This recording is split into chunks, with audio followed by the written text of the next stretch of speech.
Ngayon ho, dahil sa nangyayaring gera dyan sa Middle East at talagang sumipa ang halaga ng petrolyo, sa palagay niyo ho ba kung yung mga nakorap na pera na yan naitipid natin, meron sanang pangtulong? Sana hindi ganyan kalaki siguro ang epekto. Maaring maapektuhan tayo, ngunit kung walang nangyaring ganito, nakahanda sana tayo. Hindi sana ganyang kahapdi ang maaaring ihampas sa atin ng problemang kinakaharap natin.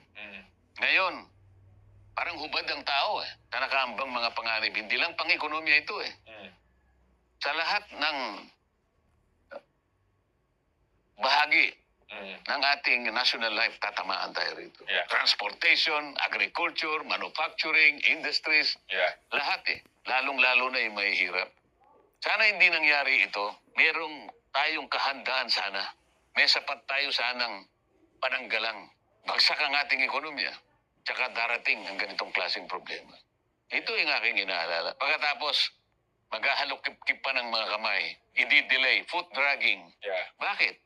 Sinong kinatatakutan mo? Sino sinasalag mo?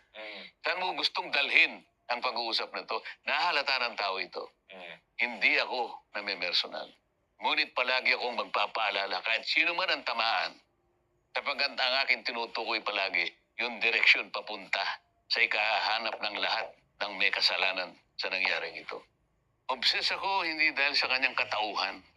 Obses ako doon sa ikagaganap sa tungkulin na hinahanap sa kanya ng mamamayan. Talagang ako'y magbabantay pagka doon. Nakasalalay dyan kung paano natin ibabawi ang nangyari sa ating mga mamamayan. Yung pagkakalimas ng ating kabangbayan.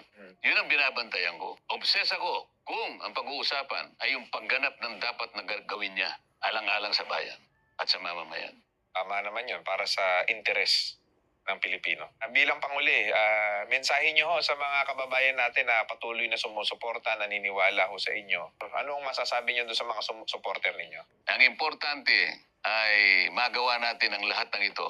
Ano man ang ibato nila sa atin. Kung halimbawa nagagalit sila sa ginagawa kong yun, wala akong magagawa. Ayun ang tungkulin pong ibinigay nyo sa akin, kaya po ako nandito. Kaya ako po nagpapaalala sa inyo, huwag na ninyong intindihin kung anong binabato sa akin.